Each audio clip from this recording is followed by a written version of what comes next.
प्यारे साथियों, नमस्कार।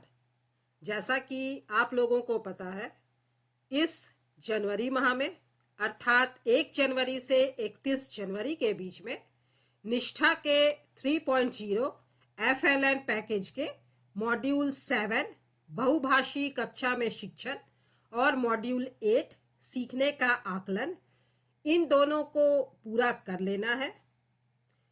कोर्स के अंत में 20 प्रश्नों की एक प्रश्नोत्तरी दी हुई है और इन 20 प्रश्नों में से यदि आपके 14 प्रश्न ठीक होते हैं, अर्थात जब आपको 70% नंबर प्राप्त होते हैं, तभी आपको कोर्स का सर्टिफिकेट मिलेगा।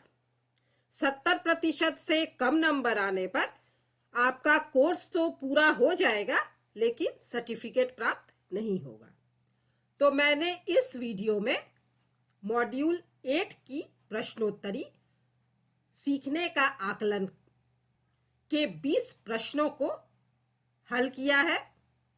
मॉड्यूल 7 की प्रश्नोत्तरी के 20 प्रश्नों का हल आप डिस्क्रिप्शन बॉक्स में दिए गए लिंक पर देख सकते हैं। मुझे उम्मीद है कि इन प्रश्नों को हल देख लेने पर आपको अपनी प्रश्नोत्तरी को हल करने में मदद मिलेगी। तो चलिए शुरू करते हैं। पहला प्रश्न है, नई शिक्षा नीति 2020 के अनुसार स्कूल आधारित आकलन के लिए सभी बच्चों का प्रगति कार्ड जो अभिभावकों को संप्रेषित किया जाएगा होगा, और इसके 4 विकल्प में से जो सही विकल्प है वह है समग्र स्वरूप का। दूसरा प्रश्न है, एक HPC होलिस्टिक प्रोग्रेस कार्ड के संकेतकों में शामिल है और इसका सही विकल्प है 21वीं शती कौशल, जैसे कि समीक्षात्मक चिंतन, समस्या समाधान, सृजनात्मकता, संप्रेषण और सहयोग। तीसरा प्रश्न है, कक्षा पुस्तकालय या साक्षरता क्षेत्र में निम्नलिखित नहीं होता और इसका सही विकल्प है ब्लॉक बिल्डिंग। चौथा प्रश्न है, बुनियादी साक्षरता और संख्या ज्ञान प्रशिक्षण में शामिल होना चाहिए और इसका सही विकल्प है प्री स्कूल और सभी प्राथमिक शिक्षकों को। पांचवा प्रश्न है, गणित या हस्त कौशल क्षेत्र में नहीं होता और इसका सही उत्तर है पेंट और ब्रश। छठा प्रश्न है, जब एक बच्चा खिलौनों को एक पंक्ति में सबसे बड़े से सबसे छोटे की ओर रख रहा हो तो शिक्षक वास्तव में बच्चे की खाली स्थान में प्रगति का अवलोकन कर रहा है और इसका सही विकल्प है बुनियादी संख्या ज्ञान के तहत क्रमबद्ध करने का कौशल। सातवां प्रश्न है, एक बच्चा एक पंक्ति में रखी वस्तुओं को छू और गिन रहा है। शिक्षक बच्चे की खाली स्थान में प्रगति का अवलोकन कर रहा है और इसका सही विकल्प है बुनियादी संख्या ज्ञान। आठवां प्रश्न है, पहेलियों पर काम करना और उन्हें सुलझाना बुनियादी संख्या ज्ञान की गतिविधि है, किंतु यह भी संकेत करती है और इसका सही विकल्प है सूक्ष्म गत्यात्मक योग्यताएं।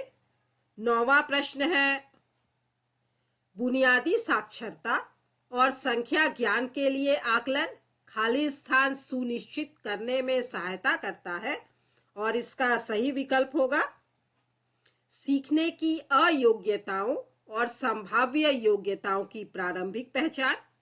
10वां प्रश्न है, बुनियादी साक्षरता और संख्या ज्ञान की शिक्षण अधिगम प्रक्रिया में खिलौना आधारित शिक्षण विधि को एकीकृत करने का अंतिम लक्ष्य है। तो यहाँ पर आप लोगों को ध्यान देना है कि सभी विकल्प लगभग एक समान है और यहाँ पर जो सही विकल्प है वह है बच्चों की समीक्षात्मक चिंतन, सृजनात्मक सोच, संवाद करने, उच्च श्रेणी की विकासात्मक उपयुक्त पुस्तकों का आनंद लेने, स्वतंत्रता पूर्वक अभिव्यक्त करने और समस्या समाधान करने में सहायता करना। तो यहाँ पर याद रखना है कि उच्च श्रेणी की विकासात्मक उपयुक्त पुस्तकों का आनंद लेने, अगर यह है तो यही विकल्प सही है।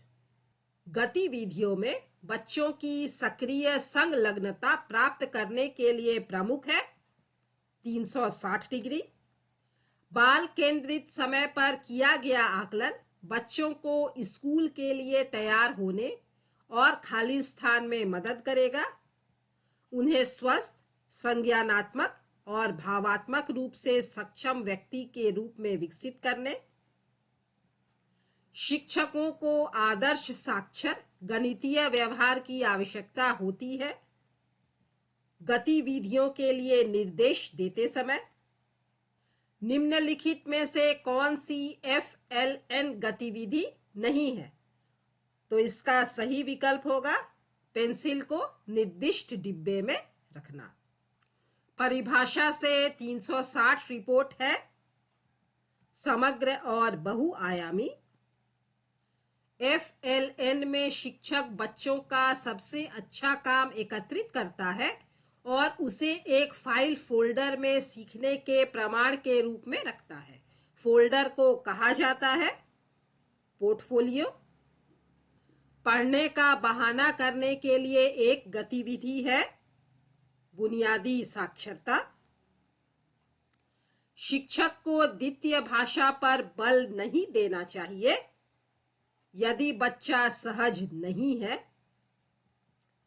आकलन सूचना शिक्षक की FLN पठन सामग्री का निर्णय और नियोजन करने में सहायता करती है।